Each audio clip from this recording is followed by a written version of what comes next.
왼쪽 위에 있어요. 스탠바이. 그렇죠. 그 두 번 눌러야 돼요. 네. 한 번 누르고 또 누르면 돼요.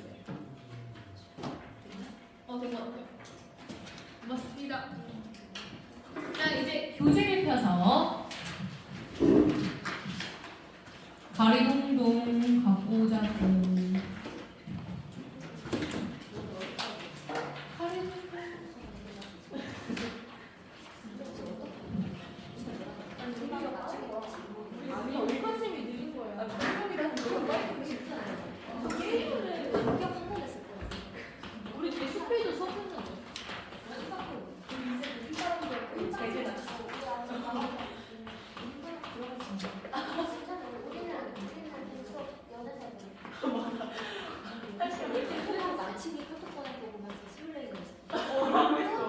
내가 그런 얘기 은근히 많고 사면 은근히 PTSD와 시인들의 비하인드, 일기장, 수필 이런 거 연구했던 분이어가지고 PTSD가 와요. 지금 밖에서 기웃기웃 하셨어요. 누가 내 얘기를 하는 느낌?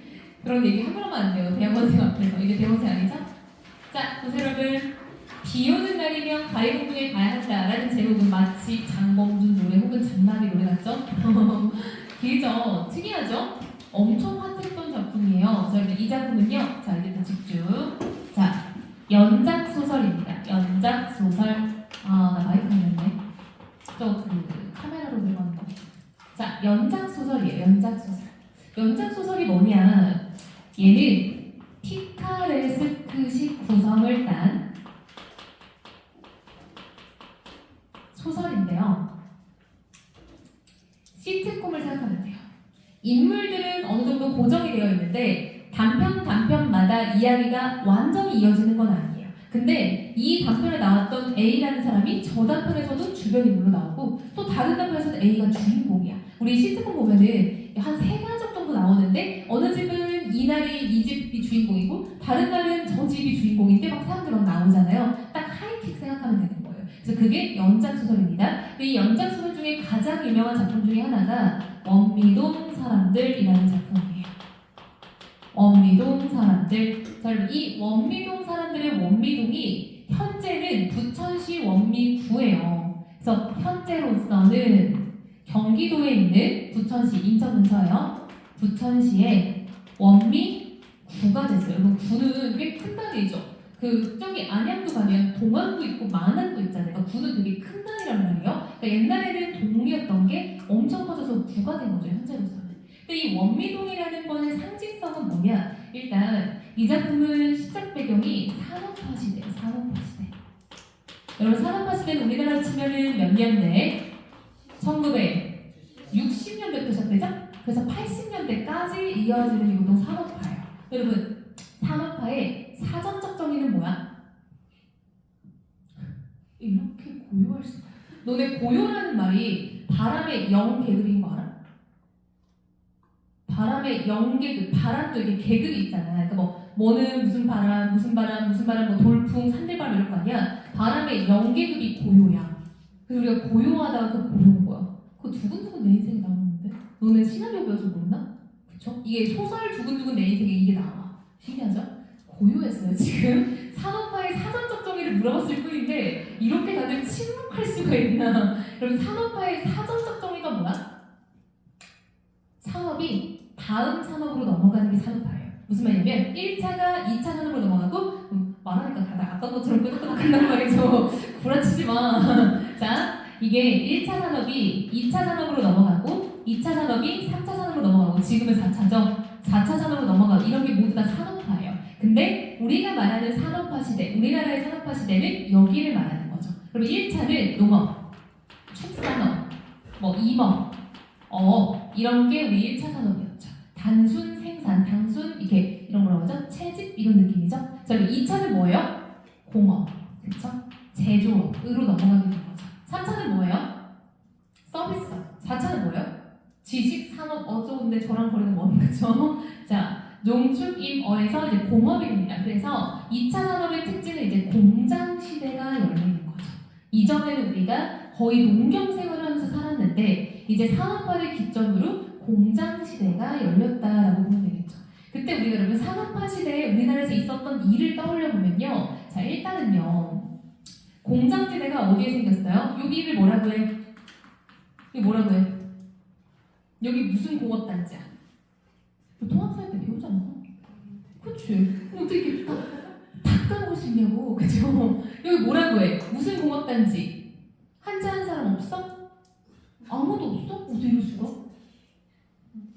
남동 임해 공업단지. 여러분 저는 이거 10년 전에 배운 거예요. 그쵸? 놀랍죠 지금? 여러분 여기는 이제 수도권이죠. 수도권 공업단지. 그래서 여러분 보통 수도권에서는 약간 뭐 가발, 신발 이런 거. 남동 임해 공업단지에서는 중공업 이런 것들이 발달했었죠. 그래서 여러분 봐봐. 공업단지가 여기에 생기니까 사람들이 모두 다 자기 동네를 떠나서 도시로 향했어요. 그걸 뭐라고 해요? 네 글자로? 뭐라고요? 도시로? 도시보고? 뭐라고요? 뭐라고요? 그치, 이촌향도라고 합니다. 뭐라고? 도시로라고? 도시화. 그거는 도시화가 됐다는 거고, 소위 말하면 이제 내 동네를 떠나서 도시로 향한다. 이촌향도예요. 자, 이렇게 해서 산업화 시대의 가장 큰 특징 중에 하나가 이촌향도가 일어났다라는 거죠. 그럼 여러분, 이촌향도라는 말은 두 가지의 측면을 다 가지고 있는 거야. 이촌, 즉 촌의 모습은 어땠고 도시의 모습은 어땠냐, 이 두 가지를 볼 수 있겠죠. 자, 여러분, 사람들이 어디에서 어디로 가요? 촌에서 도시로 인구가 계속 이동을 한 거죠. 그럼 이 촌의 인구는 어떻게 돼? 점점점 줄어요. 그쵸? 자, 촌의 인구는 감소합니다. 근데 여러분, 인구가 감소한다는 건 무슨 뜻? 일할 수 있는 인구도 줄어든다는 거죠. 그걸 특별히 경제 인구라고 해요. 경제 인구도 감소하죠. 그럼 여러분, 경제 인구가 감소한다는 거는 농촌에서 땅들이 점점점 어떻게 된다는 거예요? 황폐화돼요. 그렇지. 놀게 되는 거죠. 따라서 이 땅도 집도 점점 황폐화가 돼요. 사람의 손을 안 타니까 그냥 빈집이 되고 빈 땅이 되니까 막 거미줄 치고 쓰레기 버리고 이럴 거 아니에요? 좀 황폐화가 되는 거예요. 그러다 보면 여러분, 이 촌은 어떻게 되겠어? 점점 몰락하는 길로 접어들겠죠. 그러다 보니까 사람들이 오랜만에 내 고향이 돌아왔는데 고향이 옛날과 같아 달라? 완전 달라. 옛날에는 막 정겹고 막 여기저기서 막 밥 짓는 냄새가 풍겼다면 지금은 싸늘하고 아무것도 없는 거예요. 그래서 보통 우리가 이 촌에서는 어떤 고향 상실의 테마가 그려지겠다라는 걸 알 수 있겠죠. 그렇죠? 내가 알던 고향과 참 다르다 이런 느낌이네요. 자, 그럼 두 번째, 도시에서는 무슨 일이 있을까요? 자, 인구가 어떻게 돼요? 증가하죠. 근데 여러분, 인구가 증가하면 생기는 문제가 되게 많겠지만 인간이 살면서 꼭 갖춰야 될 세 가지가 뭐야? 의식주라고 하죠. 그 중에서 가장 중요한 것 중에 하나가 뭐야? 주죠. 그렇죠? 주거 문제가 생기는 거예요. 그럼 주거 문제가 왜 생기겠어? 땅은 한정적인데 사람 막 밀려 들어와. 그럼 뭐 해야 돼? 집을 지어야 돼. 근데 여러분, 집을 지어야 되는데 땅이 없어. 그럼 어떻게 해야 돼? 그치, 위로 지어야 되죠. 밀어버리고 지어야 될 거 아니야? 그런 게 뭐야? 재개발. 그쵸? 재건축. 이런 문제가 생기는 거죠. 근데 당시의 정부가 누구였어요? 산업화 시대의 정부는 어느 정권? 박정희, 전두환 이때쯤이잖아요. 그때쯤에 이제 정권은 민중의 목소리를 듣는 정권은 아니었잖아요. 그러니까 뭐 해요? 꺼져 이러고 짓는 거죠. 그쵸? 안 나가면 밀어버릴 거야 이러는 거죠. 그쵸? 혹은 이렇게요. 너가 여기서 집 비워주면 내가 여기 살게 해줄게 대신 500만 원 가져와. 이런 느낌인 거예요. 그러니까 나는 원래 여기 살고 있었어. 근데 나보다 나가래. 그 나중에 돈 갖고 오래. 근데 할 말이 없다고 느낄 수도 있는 게 그 땅을 내가 산 적은 없어. 그냥 빈 땅에 내가 나름대로 집을 짓고 살고 있었던 거야. 근데 그 국가가 나가라고 한 거죠. 거기서 일어나는 일들이 이제 난소공이에요. 난소공. 난쟁이가 쏘아올린 작은 거. 그래서 이런 작품 뒤에 나와요. 그럼 4단원에서 배웁니다. 이거 난소공. 그래서 이때 이제 도시에서의 어떤 산업화의 문제를 보여준 작품이 난소공이고요. 자, 그러다 보니까 여러분, 사람들이 살 수가 없어요. 계속 밀려가요. 어디로 밀려가요? 외곽으로. 그렇죠. 변두리. 즉 인간이 점점 소외돼요. 그쵸? 점점 밀려나고 돈 있는 사람들은 더 잘 살게 되고 없는 사람들은 계속 밀려나고 그러다 보니까 내가 여유가 없어. 남을 챙길 겨를이 있어요? 없죠. 그게 인간소예요. 거기서 나타나는 것들이 보통 서울 1964년 겨울 이런 작품이 있어요. 여기 보면은 세 사람이 우연히 길에서 만나서 이제 약간 좀 포장마차 같은 데서 술을 먹게 돼요. 그래서 막 술 먹었어. 근데 어떤 남자가 너무 기분이 안 좋은 거야. 왜 그런 거 봤더니 자기 아내가 죽었대. 슬프죠? 자기 아내 시체를 팔았대요. 돈이 없어서. 진짜? 근데 그 사람은 너무 찜찜한 거죠. 아내 시체를 판도. 그러니까 시체를 어디다 팔았냐면 기증을 한 거예요. 병원에. 해부용 시신으로 돈이 너무 없어서. 근데 본인은 그래놓고 너무 마음이 안 좋으니까 술을 마시면서 이제 누구라도 말하고 싶은 사람을 찾았던 거죠. 근데 얘가 너무 기분이 안 좋아서 그 사람들 졸라요. 나랑 오늘 하루만 같이 있어주면 안 되겠냐 해가지고 셋이 여관에 가서 각자 방에 들어가요. 근데 그때 한 명이 얘기를 해요. 저 사람 좀 위험하다. 우리 같은 방에 들어가자 했는데 다른 사람이 싫다 했는데 1인 1방을 했는데 결국 그 사람이 자살을 한 거예요. 그 방에서. 두 사람이 나왔어요. 전날 술 같이 먹었죠. 근데 골치 아프니까 빨리 뜨자고 둘이 떠요. 이게 인간소예요. 자기 살 길이 더 급하다 보니까 남의 일에 별로 관여하고 싶지가 않은 거예요. 이런 문제들이 산업화 시대 이후로 되게 팽배해졌다라고 보면 돼요. 이해됐어요? 자, 그럼 여러분 여기서 원미동 사람들은 어디에 들어있는 거냐면 인간소의 변두리가 이 원미동인 거예요. 왜냐면 그 당시 여러분 서울에서는 강남이 아니라 영등포 쪽이 완전 핫했어요. 강남은 여러분 70년대 그냥 벌판이었어요. 우리 할아버지 뭐 했을까 이런 생각이 드는 거죠. 그렇죠? 아무것도 없었어요. 강남은 여러분. 강남은 70년대부터 개발을 한 거예요. 근데 그때 사람들이 뭐라고 했냐면 우리가 강남에 집 져줄 테니까 가서 살아 하면 사람들이 뭐라 했냐면 왜 가요? 이랬단 말이에요. 그래서 정부가 열심히 강남을 개발하는데 강북에 사는 사람들이 귀등으로도 안 듣는 거야. 강북 사람들은 그 서울 사대문 안이 진짜 서울이지 저기는 약간 좀 근본 없는 땅이다라고 했던 거예요. 정부가 방법을 하는 게 말해. 뭔지 알아? 이 사람들이 이사를 가야 돼. 왜? 강북에 너무 사람들이 많아서 문제가 생기니까 강남을 개발했어. 또 강북 사람들은 가기 싫어하는 거야. 그래서 정부가 이렇게 하면은 사람들이 분명 갈 거다라고 해서 방법을 하나 개발해. 뭘까요?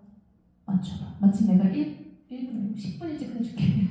좀 이거 큰 거니까. 이거 좀 사고력이 필요해. 우리나라에 대한 이해가 있으면 돼. 정부가 이걸 하면 사람들이 다 이사를 가겠다 해가지고 그걸 딱 고안해냈는데 진짜 먹혀. 역시 대한민국. 뭘까요? 지원금? 네. 좋아요. 뭐든 던져봐. 지연이가 지원금을 좋아요. 뭘까요? 정부가 이걸 하면 사람들 100% 이사 가겠다 했는데 진짜 이사를 가요. 그리고 지금 강남은 완전 떡상을 했죠. 뭘까요? 파라골 맞아요. 더 자세히 말해봐. 명문고를 옮겨요. 맞아요. 강북에 있던 명문고를 강남상으로 옮겨요. 휘문고 이런 학교 있죠. 유명한 학교들 많이 들어봤죠. 그 학교들이 원래는 다 그 사대문 근처 서울 완전 강북에 있던 학교들인데 그 학교들이 이전을 시켰더니 사람들이 정말 다 맹모 3,000층에다가 존나 무섭죠. 그때부터 우리나라는 교육 미친 나라예요. 근데 여러분 그때부터도 아니야. 조선시대 내가 말했잖아. 유배문학 보면은 얘기 안 했어요? 했어요. 했는데 못 들은 층도 있죠? 유배문학 보면은 높은 지체 사람들이 유배를 가요. 이렇게 버리죠. 형벌이에요. 근데 지방 사람들은 제발 우리 집에 와달라고 빌어요. 이유가 내 새끼 공부시켜달라고. 내 자식 공부시켜달라고. 왜? 한양에서 과거 급제한 일타왕사인 거야. 자기들 입장에서는. 그럼 그 유배에 온 그 형벌을 받는 사람에도 불구하고 우리 집에 제발 묵었으면 좋겠다. 이렇게 생각했단 말이죠. 그래서 완전 먹혀요. 그래서 이 당시에는 영등포가 진짜 핫했는데 지금은 강남이 떠버렸죠. 그래서 영등포가 핫했던 이유는요. 공장이 진짜 많아요. 지금도 영등포는 공장이 많아요. 그래서 요즘 성수동 들어봤죠? 성수동도 원래는 다 공장지대였어요. 나 대학생 때만 해도 성수동은 약간 음침한 동네였어. 완전 지금 10년 만에 바뀐 거죠. 그렇죠? 그래서 이 영등포나 성수동 이런 데 다 공장지대였고 영등포 공장에 출근하는 사람들은 어디에 살고 싶겠어요? 너네가 서울에 출근하면 어디에 살고 싶어? 서울에 살고 싶지. 왜? 가까우면 좋잖아. 그러니까 영등포에 출근하는 사람들은 영등포에 살고 싶어. 근데 집값이 미쳤죠? 그럼 어딜 가야 돼? 밀려서 경기도를 가는 거야. 그게 부천이었던 거예요. 딱 지도를 보면요. 영등포에서 조금만 내려오면 인천하고 부천이거든요. 그래서 그때 이제 뜬 동네가 원미동이었다. 그럼 원미동이라는 동네의 특성은 뭐냐면 너무 못 사는 사람은 아니야. 빈민은 아닌데 딱 여기서 나와요. 소시민이라는 키워드가 여기서 처음 나오는 거예요. 소시민. 이 사람들은 정말 말 그대로 작은 시민. 근데 이게 현대어로 번역하면 중산층이에요. 근데 여러분 중산층 기준 엄청 빡세요. 약간 요즘엔 소시민이 중산층 이렇게보다는 나는 먹고 살만한데 남은 도와주기 힘든 정도가 딱 소시민인 것 같아요. 그러니까 그러다 보니까 나는 먹고 살 수 있고 자식들 공부시킬 수 있지만 한 푼이라도 비면 조금 아쉬운 거야. 그러니까 이 사람들은 돈에 되게 민감해. 이해 타산적인 태도가 있는 거예요. 이익과 손해를 계산기를 두드린다 이런 말이에요.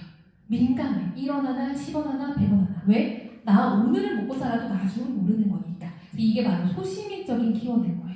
이해타산적인 인물들, 그리고 뭔가 물질에 대한 민감, 물질에 예민한 어떤 속성들. 이게 소시민적 키워드인데 비 오는 날이면 가리봉동에 가야 한다에 드러나는 주인공이 전형적으로 소시민이에요. 소시민. 됐어? 그래서 우리가 원미동 사람들에 있는 하나의 단편을 볼 거고요, 여러분. 쌤이 이거는 뭐 방학 특강 때도 얘기를 많이 했는데 원미동 사람들의 뭐 단편이 한 11개가 있어요. 옛날에는 딱 쌤 공부할 때, 쌤 교육과정에서는 그중 한 단편이 중학교 교과서에 있었어요. 나머지는 알려지지 않았어요. 근데 그로부터 내가 고등학교 졸업하고 강의를 하는 그 시간 동안 한 작품 빼고 싹 다 출제됐어요. 놀랍죠? 원미동 사람들의 실려있는 단편 중에 한 개 빼고는 싹 다 모의고사 기출 혹은 교과서에 다 올라가 있어요. 그러니까 이거는 뒤에서도 더 주목받는 작품이 됐구나라고 느끼고 거의 이 정도는 약간 좀 친구들이 무조건 알아야 되는 작품 중에 하나인 것 같아요. 그래서 9켤레의 구두로 나는 사내, 그리고 이 원미동 사람들, 그리고 난제가 쏠린 작은공, 이 세 가지는 약간 산업화 시대를 대표하는 그냥 대표작으로 무조건 알아야 된다라고 보면 좋을 것 같아요. 자, 가봅시다. 근데 본격적으로 제목 봐봐. 비 오는 날이면 가리봉동에 가야 한다. 어때요? 딱 읽었을 때 느낌이 어때? 궁금하죠? 안 궁금해? 궁금하죠? 그쵸? 궁금하지 않나요? 궁금증을 유발하죠. 왜? 나한테 하잖아. 비 오는 날에 가리봉동을 왜 가는데? 이런 느낌. 여러분, 가리봉동은요 공장지대예요. 적을까? 공장지대. 공장지대예요. 그럼 이 사람은 왜 비 오는 날 공장지대를 갈까? 이걸 고민해야 됩니다.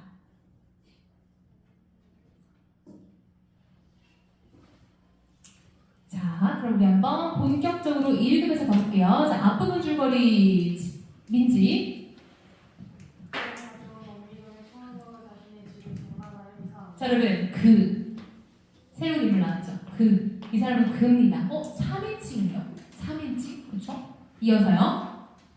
그런데 목욕탕 배수관에 문제가 생겨 지물포 주인의 소개로 임씨에게 수리공사를 맡깁니다. 자, 임씨가 나왔어요. 임씨, 새로운 인물 임씨. 이 사람은 우리 집에 공사를 오게 된 사람입니다. 이어서요. 임씨는 원래 연탄 장수로 연탄이 팔리지 않는 여름에만 이런 공사를 한다는 말을 듣고 그는 임씨에게 목욕탕 공사를 맡긴 것을 후회합니다. 자, 여러분, 얘는요 원래 본업은 연탄 장수예요. 형광펜.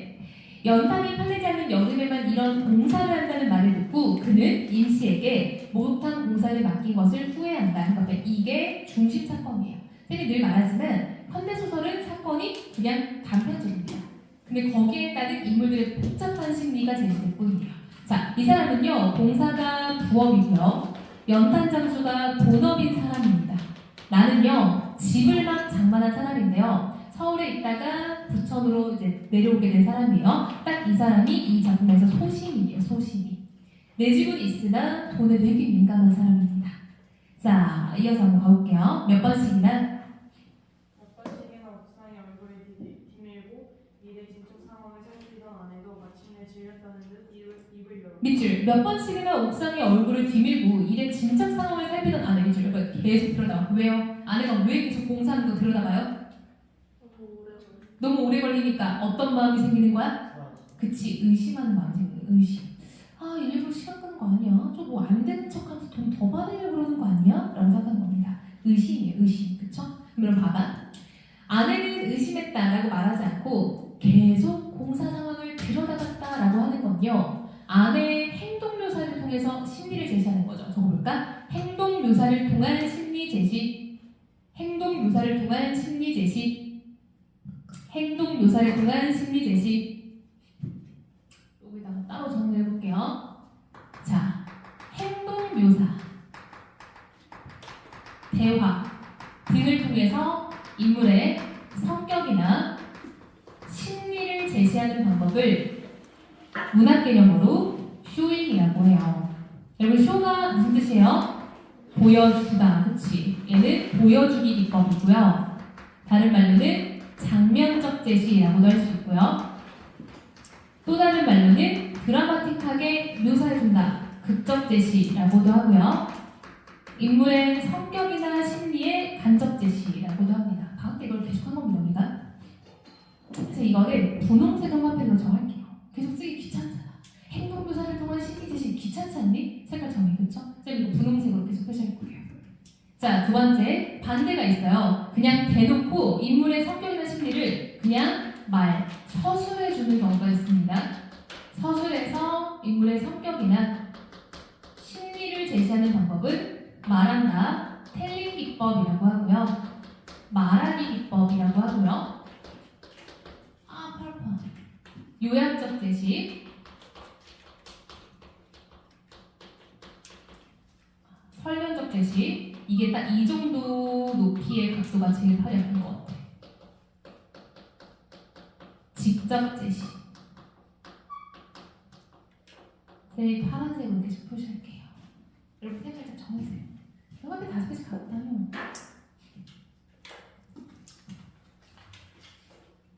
여기는 완벽히 분홍색이죠. 완벽히 빨간색. 자, 마침내 질렸다는 듯 입을 열었다. 오우, 너무 오래 걸리는 거야. 그쵸?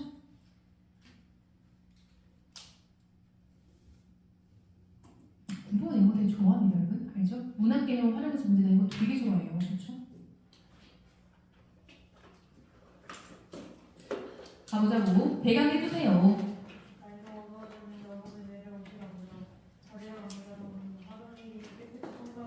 자, 빨간색. 한어민이 깨끗이 손봐드렸지요. 말에서 느껴지죠? 그 사람의 책임감. 그쵸? 책임감이 느껴지죠. 아, 임시 엄청 책임감 있는 사람이구나. 한 번 봤으니 깨끗하게 제가 끝내줘야죠. 라고 말을 합니다. 이어서 다시 반수에게 보아 완벽을 기하고 이음새 부분을 손가락으로 다시 문대어 보고 나서야 임시는 허리를 이렇게 밑줄 옥상 공사가 어느 정도 마무리가 됐다는 거죠. 허리를 익혔다. 이어서 임시가 이제 몰두에 있는 동안 그는 숨소리를 내지 않고 일하는 양을 지켜보았다. 네. 저 열 손가락에 박힌 공이의 대가가 기껏 지하실 단칸방만큼의 생활뿐이라면 좀 너무하지 않나 하는 안타까움이 솟아오르기도 했다. 자, 저 열 손가락에 박힌 공의의 대가가 기껏 지하실 단칸방만큼의 생활뿐이라면 좀 너무하지 않나 하는 안타까움. 노란색 형광펜 별표. 자, 여러분, 그는요 지금 임씨에게 안타까움을 느끼고 있어요.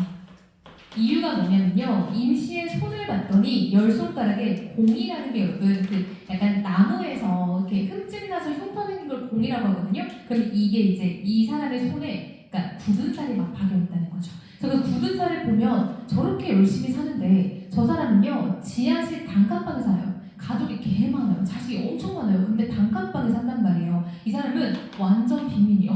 체온이 완전 F인가 본데 이랬어. 진짜 표정이 정말 그쵸? 감정이. 자, 완전 빈민의 삶이죠. 너무하지 않나 하는 안타까움이 들었대. 여러분, 우리는 얘를 지금 뭐 문학의 기능, 뭐 가치, 단어에서 배우는 건데 이거를 천재 교과서에서는 이제 타자 이해의 관점에서 이 작품을 배워요. 그래서 좀 더 앞부분부터 보는데 처음엔 그가 이 사람을 엄청 의심해요. 돈 떼먹으려고 일부러 공사 오래 하려고 저러는 거지라고 하다가 점점 바뀌어요. 저렇게 열심히 하는 거는 진짜 오해했다. 내가 잘못했다라고 생각이 점점 바뀌거든요. 딱 이 부분이 바뀌는 부분이에요. 근데 우리는 그 부분보다 다른 부분을 보여주려고 하는 거예요. 지학사 교과서는. 자, 이어서요. 무릎판 위로 들어있지만 이 사람의 손은 특별한 데가 있다는 느낌이었다. 완전 이 사람들 홀릭이죠? 그냥 빠졌습니다. 이어서요. 자신이 주무르고 있는 일감에 한 채의 틈도 없이 밀착되어 날렵하게 움직이고 있는 임시의 열 손가락은 손가락 이상의 그 무엇이었다. 밑줄. 임시의 열 손가락은 손가락 이상의 그 무엇이었다. 밑줄. 장인 정신을 느끼고 있다는 거죠. 장인 정신. 완전 지금 빠졌네요. 근데 여러분 이쯤 읽었는데요. 나라는 말이 나와요? 안 나와요? 안 나오고요. 누구의 시선으로 계속 서술돼요? 그의 시선. 근데 계속 누구를 묘사해요? 그치. 특이하네요. 여러분 봐봐. 나라는 말은 안 나오는데요. 계속 그의 시선에서 누구를 임씨를 묘사하고 있죠. 그리고 관찰하고 있고요. 그것을 서술하고 있죠. 근데 여기 일단 나라는 말이 안 나온다는 점에서 일단 시점은 밖에 있어야겠죠. 그렇죠? 서술자는. 그랬을 때 이 서술자는 그의 마음을 다 알아요? 몰라요? 그의 내면을 알아요? 몰라요? 알죠? 어떻게 알아요? 안타까웠다. 나왔죠. 그럼 이 시점 뭐겠어요? 전작시죠. 전지적 작가 시점이죠. 나라는 말이 한 번도 안 나온 걸 보니까 작품 밖 서술자인데 그의 내면까지 다 아는 걸 보니까 얘는 전작시구나. 근데 여러분 전작시는 천재는 사실 등장하는 모든 인물을 다 할 수 있죠. 근데 누구 얘기는 안 해주고 계속 누구 내면만 보여줘요? 그치. 임시의 내면은 딱히 제대로 안 보여주고 그의 내면을 위주로 보여줘요. 이런 걸 우리가 제한된 전지적 작가 시점이라고 한다 했어요. 되게 핫해서 모의고사에 엄청 많이 출제되고 있었던 포인트죠. 다른 말로는요, 초점화된 서술자, 초점화된 화자라는 말도 있어요. 무슨 말이냐? 전작시의 서술자는 모든 걸 다 알고 있기 때문에 다 할 수 있는데 딱 초점을 맞춰요. 누구에게? 그에게만. 그냥 한 놈만 팬다의 느낌으로 가는 거예요. 됐어? 어쨌든 시점이 이런 전작시예요. 오해하면 안 돼요. 친구들이 계속 그의 시점만 나오니까 이거 1인칭 주인공 아니었어요? 라는 말을 100%해요. 정말 꼭 해요, 애들이. 자, 그래서 시점 문제는 이 작품은 무조건 나올 수 있는 문제 중에 하나니까 얘는 별표 5개 놓치면 안 됩니다. 이거는 모고에서도 많이 출제하는 포인트예요. 자, 이어서요. 처음에는 이산해가 근접배우를 보내서 받기가 민망하여 우정지연해 보이는 일정이라고 여겼습니다. 밑줄. 처음에는 이 사내가 견적대로의 돈을 다 받기가 민망하여 그냥 지연해 보이는 열정이라고 여겼었대요. 임시에 대한 무엇? 오해. 그렇지. 복선하고 대토로랑 연결되죠. 임시에 대한 오해인 거죠. 나 혼자 이 사람 돈 많이 받으려고 일부러 그런 것 같은데? 라고 오해하고 있었어요. 이어서요.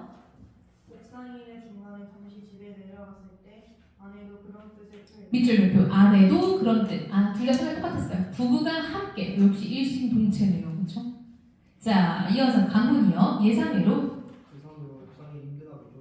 저 사람도 이제 세상에 공돈은 없다는 사실을 깨달았을 거예요. 그쵸. 저 사람도 이제 세상에 꽁돈 없다는 사실을 깨달았을 거예요. 라고 하면서 본인들이 원래는 그 화장실 욕조 공사를 하려고 했다가 뭔가 조금 돈이 약간 더 많이 나가는 느낌이 드니까 그럼 우리 옥상도 한번 쓱 부탁하면 안 돼? 라고 생각을 한 겁니다. 이어서요. 하지만 우정지와의 열정을 인정한다면서 다른 쪽은 그들이었고 그들은 누구? 부부요. 이 부부. 이어서.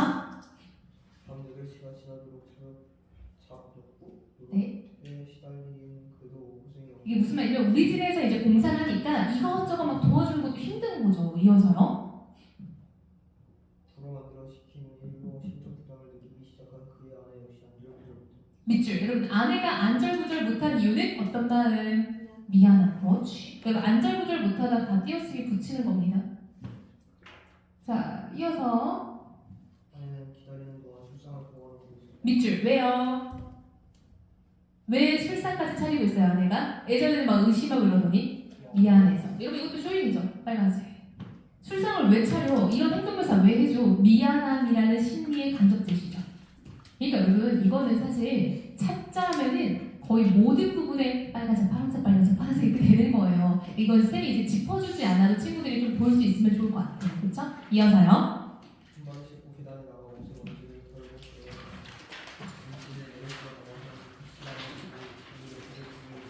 그리고 오히려 그들 부부에게 미안해하였다. 빨간색. 임시 어떤 성격? 너무 착하죠. 본인이 진짜 고생했는데 제가 너무 늦은 시간까지 남의 집에 있어서 실례합니다의 느낌이에요. 너무 착하죠. 너무 착해. 이어서요. 시간이 벌써 1개월이고요. 우리 사모님 오늘 이렇게까지 고생 많으십니다. 세상 중에 말할 것도 없고 참 죄송합니다. 네. 그래서 아이들을 보고 있던 노모가 대신 임시에 이곳 취해줬다. 이 노모는 이제 그의 어머니죠. 그렇죠? 그런 사람이 일도 없는 사람은 늦은 일을 하고 싶었다 하며 조울끼고만 일 무섭은 줄 모르는 걸 보니 앞으로는 잘 살기고 칭찬하는 거죠. 이렇게 성실한 걸 보니까 아마 앞날은 트였을 거다 이런 거죠. 네. 노모의 덕담을 임시는 무릎을 꿇고 두 손을 짚은 채 들었다. 자, 빨간색. 노무의 덕담을 임시는 무릎을 꿇고 두 손을 짚은 채 들었다. 어떤 성격? 착하고 예의 바르죠. 그렇죠. 이것도 뭐 쇼잉이죠. 행동이니까요. 내사. 내사에 술 있는 사람이나 남자는 술 마시는 꼴을 꼽아서 못 보지만 그렇게 일하고는 안 마실 수 없겠구나. 원래 이 사람은 이제 교회를 믿는 사람이니까 술 마시는 거 정말 싫어하지만 이렇게 열심히 일하면 오늘은 먹어야겠다 이런 말 이어서 나는 도마 들어가 있을 때 이게 좀 쉬었다 가서 노모가 방문에서 벗어나자 임시는 그가 부어주는 술을 두 손으로 한감히 받쳐들고 조심스레 목을 대고 자, 빨간색 두 손으로 황감히 받쳐들고 조심스레 목을 대고 넘겼대요. 술 마실 때도 굉장히 예의 바르죠. 이어서요. 이거 왜 이러십니까? 편히 드십시다. 나이도 서로 그렇게 말은 했어도 그는 임시의 나이가 그보다 훨씬 많으면 왠지 괴롭겠다는 기분을 지을 수가 밑줄 임시의 나이가 그보다 훨씬 많으면 왠지 괴롭겠다는 기분을 지울 수 없다. 왜요? 그는 나보다 임시가 나이가 많으면 왜 괴로워요? 일을 시켰는데 그쵸? 일을 시켰는데 나이가 나이가 많으니까 또요? 왜? 왜 나보다 나이가 많으면 마음이 참 괴롭겠다라고 느꼈어요?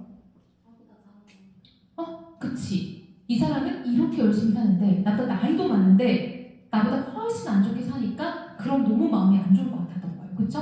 고단한 삶에 대한 안타까움인 거죠. 이렇게 열심히 살고 이렇게 착한데 지하실 단칸방에 사는데 나보다 나이가 많아? 그러면 좀 그렇죠. 차라리 나보다 어리면 몇 년 뒤에는 좋아질 거예요 라고 생각할 수 있는데 나보다 나이가 많으면 그런 말도 할 수가 없잖아요. 이어서요. 한바람이 불면 다시 온몸에 검댕치를 하고 간편배달에 나서야 하고 여름이면 정식으로 간편 달고 일하는 설비집 동료들이 손님이 빨려야 하는 그래도 여행 가게 날려 하루 걸어 하루 굶고 사는 저 사내의 앞날이 창창하다. 본게 위안이 되는지 그것도 모르는 일이겠다. 네. 사장님은 금년 몇이시지요? 저는 토끼띠 36살 맞습니까? 임신은 36살 토끼띠라면 그는 35살 토끼였다. 그가 한 살 어립니다. 옆에 앉아서 지갑을 열었다 닫았다 하던 아내가 얼른 이양간을 하고 나서는 것을 그가 가로쳤다. 네. 그래요? 나도 토끼띠지요. 서로 동갑이군요. 형광펜. 그래요? 나도 토끼띠지요. 서로 동갑이군요. 형광펜. 아내가 기가 막히다는 표정으로 그를 쳐다보았다. 형광펜. 뭐 하는 겁니까? 그가 거짓말했죠. 그의 거짓말. 왜요? 왜 거짓말했어요? 왜 거짓말한 거야? 왜 나이를 한 살 올렸어요? 비참하지 않아요. 그쵸? 임씨가 비참함을 느낄까? 위에 거랑 같은 이유죠. 임씨가 나보다 나이가 많은데 이 사람보다 못 산다라고 생각하면 마음이 안 좋을까봐 쌤쌤으로 치고 싶었던 선의의 거짓말인 거죠. 그리고 약간 나도 나이 어린 사람 밑에 와서 막 공사하는 것도 마음이 안 좋을 수도 있겠고. 자, 동갑기념이라고 또 한 잔의 술을 그의 잔에 넘치도록 부었다. 이어서 다원이. 한살 정도만 보태는 것으로 거짓말의 양을 줄일 수 있는 것이 몹시 다행스러웠다. 네. 토끼띠 남자들이 원래 팔자같이 생겨있는 거예요. 내가 토끼띠는 잘 사는데 이상하게 우리 나이 토끼띠 남자들은 신수가 고단하다 이 말씀입니다. 밑줄 우리 나이 토끼띠 남자들은 신수가 참 고단하라 이 말씀입니다. 밑줄 본인의 삶이 고단함을 표현하는 거죠. 임시의 삶이 고단함을 아유 토끼띠 남자들 삶 참 힘들어요. 제가 힘듭니다 라는 말이죠. 이어서요. 근데 사장님은 왜 이렇게 따지게 하시는 않으십니까? 네. 저는 스스로 토끼띠가 어쩌고 사장님이 안 그래도 왔어야 싫었던지 아니면 술이 돌아가는 게 보였던지 아내가 그냥 지랄이요. 그처럼 왜요? 빨리 이제 공사를 내고 이 거짓말이 오가는 술상을 끝내고 싶은 거죠. 이어서요. 돈 드려야지. 아내는 그냥 그의 얼굴을 맞추는 거죠. 병가팬 돈 드려야지요. 그런데 아내는 뒷말을 다 하지 못하고 그의 얼굴을 쳐다봤어요. 봐봐. 말하다 말고 남을 쳐다볼 때는 어떤 신호? 네가 대신 말해. 맞죠? 어떤 말을 하려고 이렇게 대신 말하라고 할까? 그치. 곤란한 말 깎아달라고. 공사비를 깎아달라는 말을 하고 싶은데 또 미안하고 곤란하니까 남편한테 토스한 겁니다. 네가 해 이런 느낌. 이어서요. 저는 출장을 진지 아내를 본 적이 있어요. 네. 역시 여자는 할 수 없어. 그냥 이까지 시켜놓고 그냥 다 내주기가 아깝다는 뜻이겠다. 그는 아내가 제가 딴소리 없이 20만 원 다시 2만 원이 모자라는 견적 금액을 다 내놓기로 여러분 20만원에서 2만원이 모자라는 견적금액 얼마? 18만원 이렇게 힘들게 말해요. 프랑스 사람인 줄 알았어요. 그렇죠? 프랑스 숫자 되게 힘들게 쓰잖아요. 18만원을 다 내놓기를 대신한다. 왜요? 나는 막 너무 무거운 거야. 이어서요. 그때 임씨가 먼저 손을 휘 젓고 나섰다. 사모님 내 뽑아드린 견적서 좀 줘보세요. 분이 좀 틀려질 겁니다. 네. 아내가 손을 쥐고 있던 견적서를 내밀었다. 문제는 정식 견적 문지가 아닌 분홍 밑그림이 아름아름 내비치는 유치한 편지지를 사용한 그것을 임씨가 한참씩이나 들여다보았다. 그와 그의 아내는 임씨의 입에서 나올 말을 주목하여 잠깐 긴장했다. 동갑해. 그와 그의 아내는 임씨의 입에서 나올 말에 주목하여 잠깐 긴장한대요. 무슨 말이 나올까봐? 돈을 올릴까봐 긴장감이 고조되겠죠. 술을 마셨더니 눈으로 계산이 잘 안 되네요. 임씨는 분홍포지 주위에 엎드려 아라비아 숫자를 더하고 빼고 또는 줄을 긋고 하였다. 그는 빈 술병을 들어 겨우 반자를 채우고는 서둘러 잔을 비웠다.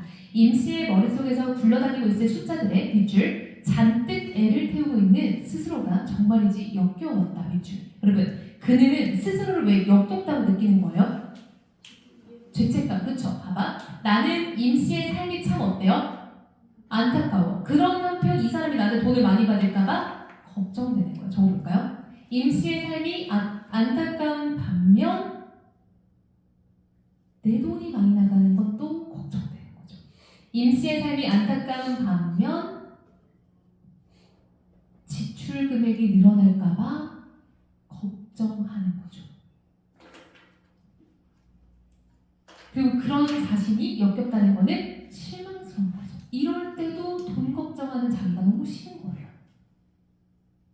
됐습니다, 사장님. 이게 말입니다. 처음에 파이프가 어디서인지 모르니 전체를 뜯을 작정을 던져 뽑았죠. 아까도 말씀드린 일은 썩 간단하게 되었다 이 말씀입니다. 노임에서 4만원 빠지고 시멘트도 다 안 들었고 모래도 그렇고 쓰레기칠 용달차도 빠졌고 방수액도 타일도 반도 못 썼으니 여기서 또 이렇게 빠지고 하면서 막 계산을 했대요. 이것저것 조목조목 남는 것들을 살펴봤지만 그의 귀에는 제대로 들리지 않았다. 뭔가 단단히 잘못되었다는 기분, 이게 아닌데 하는 느낌이요. 앞에 왜요?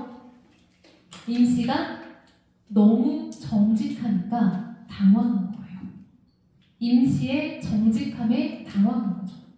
차라리 내가 아무 생각 없이 그냥 이렇게 마주했다면 이렇게 된다고요? 했을 텐데 하는 내내 저 사람이 내 돈 떼먹는 거 아니야? 저 사람 일 좀 더 시켜야 되는데 이러다가 이렇게 정직한 걸 보니까 너무 속으로 쪽팔리는 거죠. 이어서요. 그렇게 해서 여러분 원래 얼마? 18만원. 얼마 깎은 거야? 11만원. 미쳤죠. 이어서요.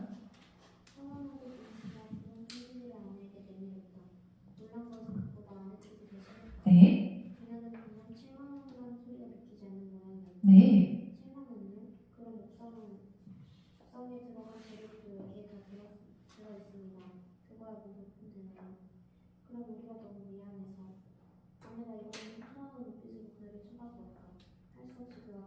밑줄. 이번에는 호소한 눈빛. 아까는 뭐였어? 네가 좀 깎아봐의 눈빛인데 여기서는 좀 정리 좀 해봐 이런 거죠. 너무 당황한 거죠. 이어서요.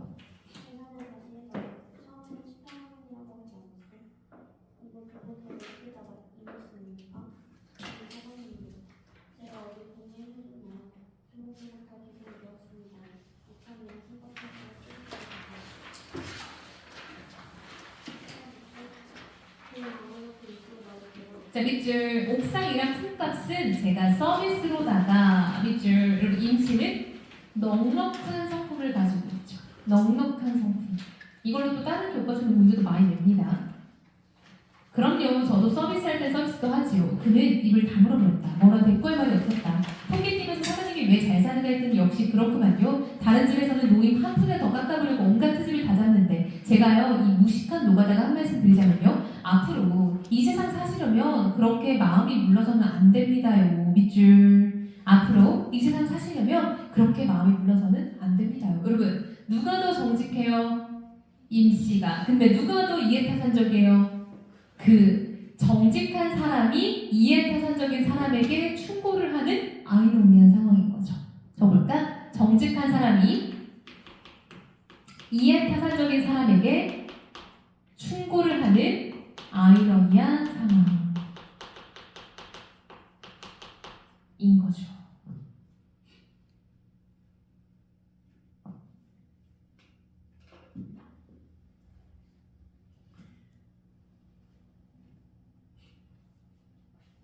저는요 받을 건 다 받은 거니까 겨울 오면은 연탄이나 갈아주세요. 제 본업입니다. 임씨는 아내가 내민 7만 원을 주머니에 쑤셔놓고 자리에서 일어났다.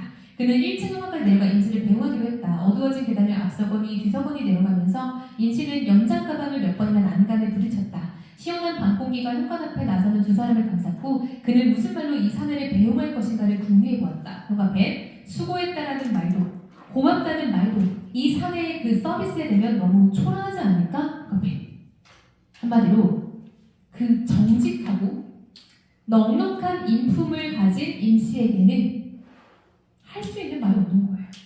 정직하고 넉넉한 인품을 가진 임씨에게는 할 말이 없는 거예요.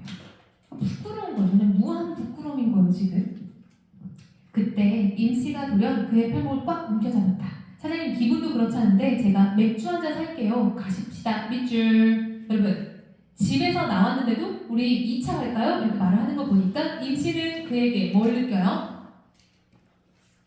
임씨는 그에게 뭘 느껴요? 2차 갑시다. 뭐야? 친근감. 그렇지. 친근감.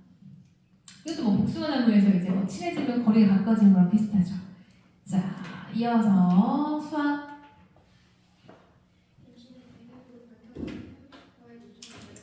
자, 이 바로 형제 슈퍼가 또 이제 다른 단편인 일용할 양식에서도 주된 배경이 되고 또 원미동 시인이라는 곳에서도 이 형제 슈퍼가 엄청 중요하게 등장합니다. 이어서요.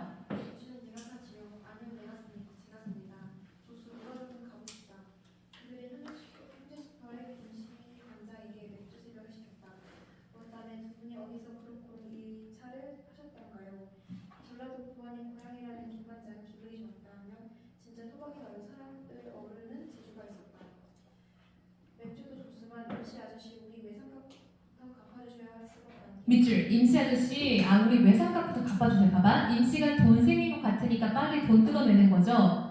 얘는 조금 약삭빠르죠. 그쵸? 돈 받은 것 같은데 그럼 빨리 우리 외상값부터 해결해야지 이런 느낌. 임씨는 두말없이 외상값 1,300원을 갚아주고는 기세 좋게 쥐포 3마리 구워오라고 이른다. 사장님 뭐 다른 안주 시키십시오. 임씨가 그를 보았다. 어따 동갑끼리 사장 문사장님 오늘 종일 그 말 듣느라고 혼났어요. 말 놓읍시다. 그가 거품이 넘치는 잔을 내리며 큰 소리를 쳤다. 임씨가 당시 아연한 눈길로 그를 바라봤다. 조수다. 형씨 한잔 하십시다. 여러분 형씨 별표. 호칭의 변화는 거리의 변화입니다. 이거는 뭐 소설에서도 문제들 많이 나오죠. 원래는 사장님 하다가 형씨라고 하고 보니까 되게 친밀해진 거죠. 그렇지 다가큰 토끼 새끼 주제에 무슨 얼어 죽을 사장이야. 그의 허사도 임씨 못지 않았으므로 두 사람은 주거니 받거니 술잔을 빌기 시작했다. 내가 이래봬도 자식 농사 꽤 지었지요라고 가족 썰을 풀기 시작하네요. 이어서 수학.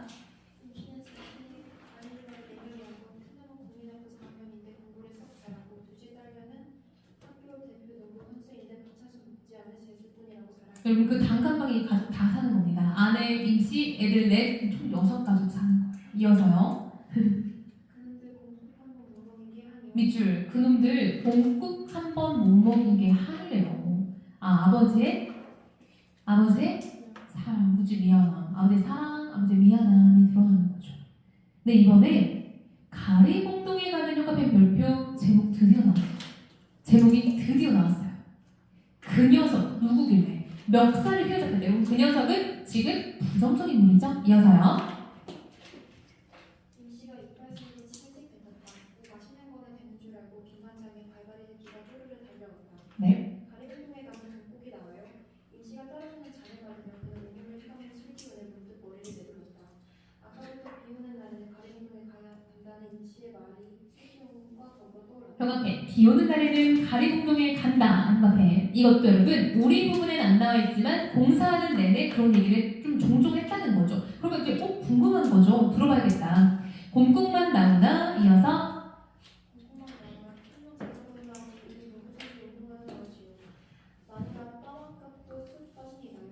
장난도 80만원, 20만원 실패 공장하던 놈한테 1년 내에 연탄을 대줬더니 이놈이 연탄값 떼먹고 야간 도중에 여러분 그 녀석의 정체는 누구다? 스웨터 공장 사장이에요. 근데 있는 놈이 더한다고 공장 사장인데 돈 떼먹고 도망간 거예요. 가리봉동. 여러분 사장이면요 자본가죠. 자본가. 돈이 꽤 있는 사람이죠. 이어서요. 공장이 망했다고 망했다고 엄살을 가는데 내 마음이 들좋아 밑줄 너무 착하죠. 공장 망했다고 징징대니까 너무 안쓰러웠던 거야. 근데 혹시 그놈이 가리봉동에 가서 더 크게 공장을 차렸지 뭡니까? 우리네 노가다들 출시가해서 그런지 그런 소식이야 제꺼덕 들어오지 뭐. 그럼 받아야지. 안 받아야 하고 말고. 이어서 그는 딸꾹질을 했다. 술 챘죠? 임씨에게 술을 붓는 소리 정처없이 흘렸다. 그에 비하면 임씨의 기세 좋은 이만큼은 아직 든든하다. 누군 바퀴 지방시 울산이네. 일본계 노인도 밀렸다 보도가 나서 그거 내느라 마누라 목걸이까지 팔았다고 지가 먼저 통과해. 밑줄 쫓아가면요. 지가 먼저 울산에서 나 지금 우리 노동자들 돈도 못 줬어. 임금도 못 줬고 부도나서 그거 메우느라 마누라 목걸이까지 팔았어. 라고 이기적이죠. 염치가 없죠. 돈 떼먹었으면 돈을 줘야지. 오히려 떵떵떵떵 막 하는 거죠. 야, 나 좀 힘들어. 라는 거죠. 쥐길로 그는 센터 공사 사장을 눈앞에 그려본다. 반질반질한 상판에 배는 툭 붉어져 나왔겠지? 라고 상상해보는 거죠. 본 적이 없으니까. 그게 작년 일인데 형씨 올 여름에 비가 오죽 많았어요. 여러분 비 오면 뭘 못해요? 공사를 못해요. 공사를 못하니까 그날 뭐 하러 가요? 가리공도 가서 뭐 해요? 그치, 멱살 잡고 돈 내놔라고 하려고 가는 거죠. 진짜 열심히 살죠. 봐봐, 겨울엔 연탄 날라, 여름이나 봄에는 공사를 해, 비 오면 일 못하니까 가리공동 가서 싸우는 거야. 그쵸? 비만 오면 가리공동에 갔지요. 비만 오면 갔단 말이요. 이어서요. 아따 1년 365일 비 오는 날은 쓰고 쓰는데 무엇이들이 걱정이란가요. 빈말장에 맥주를 새로 가져오며 임시를 놀려먹었다. 시끄러이구나. 비가 와야 가림동에 가지 비가 와야. 해 뜨는 날은 돈 벌어서 좋고 비 오는 날은 돈 받아서 좋다. 끝났죠 거의? 김반장이 급하게로 장난까지 맞추자. 임시는 김반장 엉덩이를 살살 가리킨다. 형씨는 집이 있으니 걱정할 것 없소. 끼끼는 어쩔 거요. 집이 있는데 어디 집값이 내리겠소. 저런 것도 집 주겠기나. 이번에 또 무슨 깜다리 일으킬 것인지 시도 때도 없이 돈을 넘기는 허술한 집이라고 대꾸하려다가 임씨의 말에 가로채여서 그는 입을 다물었다. 네. 난 말로 이 토끼띠 사내는 말로 보증금 150만 원에 월세 300만 원짜리 지하실 방에서 6 식구가 살고 있어. 월세 300만 원이면 시그널 아닌가요? 그죠? 그치? 보증금 150만 원에 월세 3만 원짜리 지하실 방에서 6식구가 살고 있어. 즉 돈을 떼먹힌 이 약간 피해자는 가난하게 살고 있고요. 가리공동 그 새끼는요 곧 죽어도 맨션 아파트에 산대요. 맨션 아파트는 그 당시에 부유층 아파트예요. 그 지금도 막 장미 맨션 이런 거 약간 옛날에는 되게 부유한 아파트였던 거예요. 자, 임씨는 주먹을 들며 맨션 아파트라고 외쳤는데 그의 위에는 꼭 맨손 아파트처럼 들렸다. 돈 받으러 갈 시간도 없다고 마누라는 마누라대로 벽돌 찍는 공장에 나대기지. 나는 나대로 이 집 해서 벌어야지. 그래도 달걀 후라이 한 개 마음 놓고 못 먹는 세상이라고 임씨의 삶에 슬픔이 드는 거죠. 임씨의 목소리가 거칠어졌다라고 나오네요. 사실 조금 더 중요하고 조금 더 유명한 장면들도 있는데요. 우리 작품에서는 이 정도가 나와 있다라는 걸 알 수 있겠죠. 자, 그럼 볼게요. 그는요 처음에는 오해하다가 나중에는 안타까움으로 바뀌고요. 임씨는 그냥 공사를 열심히 하다가 나름 친밀감을 느끼는 것이 나오죠. 그쵸? 친밀감. 자, 그리고 지금 이 그 녀석과 임씨 사이의 거리는 안 좋죠. 그쵸? 임씨는 대표적으로 빈민이고 이제 피해자이고요. 이 사람은 지금 지하실 단칸방에 살고 있는데 그 녀석은 돈 떼먹은 가해자고 자본가로서 맨션 아파트에 살고 있죠. 이런 것들이 지금 대조적으로 드러나고 있다. 이거 효녀 적었네.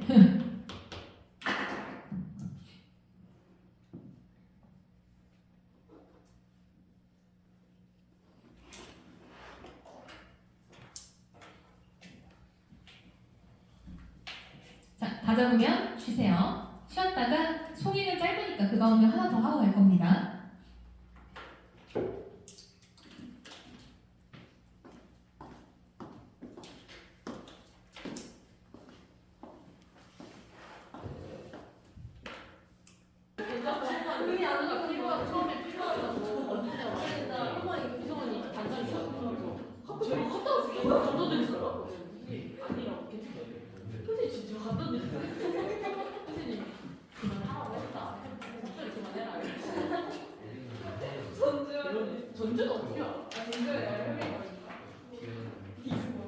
자, 송이.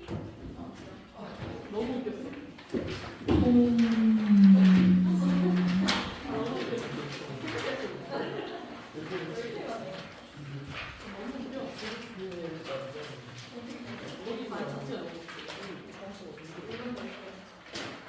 송이 찾았어요? 몇 페이지?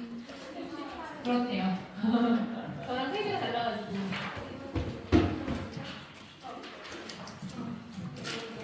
뭐 짧아요? 잡고 됐어요? 60 38이래요. 자, 앞에 보세요. 어서. 단속 걸리면 안 돼요. 너무 신고할 수도 있죠. 견제할 수도 있고. 요즘 너무 잘 돼요. 그죠? 조심해야 돼요. 10시 뒤에 절대 나가지 마세요. 자, 보세요. 왜 신고하는지 궁금해서. 아, 10시 이후에 학생들 있으면 단속 걸려요. 근데 그거 누가 제보해요, 원래. 그런 단속은 제보를 많이 해요. 저희 10시 이후까지요. 아니, 그러니까 너네 시끄럽게 하면 수업 시작 못하니까 10시 이후가 되겠죠? 근데 조용히 하라는 소리였죠. 빨리 가는 거 아니었어요? 우리? 아, 쌤 저희 시간 왔어요. 그러면 선생님 반만 할게요. 반은 그러면 셀프로 하면 됩니다. 아, 근데 이거 뭐 10분 간도 할 수 있고, 그쵸? 봐봐. 자, 송인 정지상, 자, 얘는요, 고전 시간대 1시예요, 1시. 그럼 1시는요, 레알 한문시입니다, 한문시. 정말 한문으로 쓰여서 중국인들이 읽을 수 있는 시예요. 공부를 꽤 잘해야 쓸 수 있겠네요. 그쵸? 얘는 고려시대의 한시예요. 고려시대. 진짜 짧아요. 이거 금방 끝나요. 그래서 제가 오늘 가리운동이라고 묶은 거예요. 저는 다 계획이 있어요. 자, 읽어볼게요. 비개인 긴 두 개의 연우. 남포에서 이 보내며 슬픈 노래 부르네. 대동강 우리야 언제나 말해야나. 이별 눈물 해마다 푸른 물결 보태나니. 자, 비개인 긴 두 박스. 공간적 배경이죠. 비가 갠 긴 두기인데요. 공간적 배경. 풀빛이 곱대요, 여러분. 풀빛이 곱다. 좋은 상태, 안 좋은 상태? 좋은 상태. 여러분들 풀은요. 이걸 좀 더 확장하면은 자연물이라고 할 수 있겠죠. 자연물은 고운 상태. 근데 남포 박스 지명이거든요. 대동강에 있는 항구 도시예요. 남포에서 임을 보내며 슬픈 노래를 부른다. 여러분, 자, 지금 임을 보내는 거는 인간이겠죠. 근데 인간은 임을 보내면서 슬픈 노래를 부른다고 하는 거 보니까 상태가 지금 긍정적이에요, 부정적이에요? 부정적이죠. 얘는 임을 보낸다. 여러분, 임을 보낸다는 거는 무슨 상황? 그렇지, 이별의 상황. 화자의 정서는 어떻대요? 슬프대요. 그렇지. 엄청 쉽죠? 자, 대동강 물이 언제 마를까? 이별 눈물 해마다 푸른 물결을 보태나니. 자, 여러분, 도치법입니다. 이별 눈물을 해마다 푸른 물결을 보태니 대동강 물이 언제 마를까라고 해서 삼행과 사행의 도치법이 쓰인 거예요. 삼행과 사행의 도치법. 자, 근데 여러분 잘 봐. 얘가 좀 운다고 해서 그 대동강 수위의 변화가 있습니까? 전혀 없죠. 뭐 하는 거예요? 과장하는 거죠.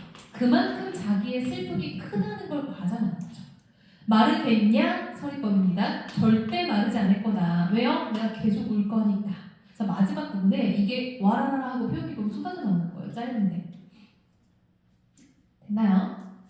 자, 여러분, 화자는 지금 슬프죠? 슬픈데 자기가 눈물을 푸른 물결로 보탠다 라고 해서 슬픔이라는 감정을 푸른 물결이라는 구체적인 감각을 표현했죠. 이런 것도 우리가 추상적인 관념의 구체화라고 할 수 있겠죠. 슬픔의 마음을 푸른 물결로 표현했죠. 내가 너무 울어서 대동강 물의 수위가 높아질 거다 이렇게 표현하는 거죠. 자, 여러분, 풀빛은 고운 상태였는데 인간은 슬픈 이별의 상태죠. 자연과 인간의 대조와 대비가 드러나는 시죠.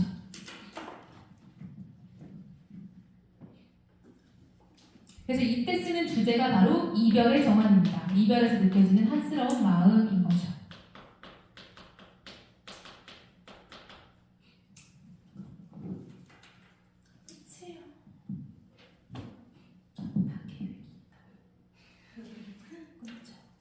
끝이에요. 자, 여러분 숙제. 잘 봐봐, 저기. 숙제. 두 작품의 학습 활동. 두 작품의 학습 활동. 그렇죠. 오늘 배운 두 개의 학습 활동 오늘 못했잖아요. 학습 활동 숙제. 두 번째, 두 작품의 평가 문제집 숙제. 너무 당연하다. 세 번째, 두 작품의 추가 문제 숙제. 뻔해요. 그쵸? 맨날 똑같은 거. 근데 작품당 50문제, 50문제니까 총 100문제. 됐죠? 가리운동 50, 송인 50 좀 풀어놓은 거예요. 됐어? 학습활동, 평가문제집, 추가문제. 그쵸? 이건 해야 될 것들 플러스 모의고사 6월 마무리 됐죠? 6월 마무리 우리는 3월 말까지는 좀 모의고 준비를 해야겠죠. 그쵸? 질문이 있으면 여러분 물론 이렇게 오늘은 좀 가정송이 빡셌는데 앞에 시간에 질문 받아줄 수도 있고 혹은 뭐 클리닉 시간에 와도 돼요. 그쵸? 그래서 뭐 일요일이라든지 다른 클리닉 시간에 와서 질문해도 되니까 질문 많으면 가져오세요. 그쵸? 내가 그런 말 들었어. 상담할 때 어떤 학원에서 질문 안 받아준다는 거야. 응?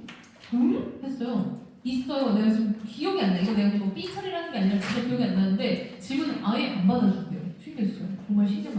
전 질문 받아줍니다, 여러분. 질문 받아야 점수가 나올 거 아니에요. 그쵸? 점수 잘 받아서 제가 질문 잘 받을 테니까. 알았죠? 갑시다. 10분 일찍 생각하면 네. 그거 내고 가야 돼요. 자리에 놓으세요. 아까 그거 했던 그 비포 용지는 자리에 놓고 가세요. 그럼 쌤이 또 걷어서 다음에 또 주고 또 걷어서 또 다음에 주고 이렇게 할 겁니다. 숙제 잘 가지고 다니라고. 나도 하기 싫어. 아니, 1월에 왜안 해, 얘네들은? 아니, 내일 숙제를 만들어주니까 내일 그냥 내용 분석을 왜 해? 그냥 채찍질 시켜.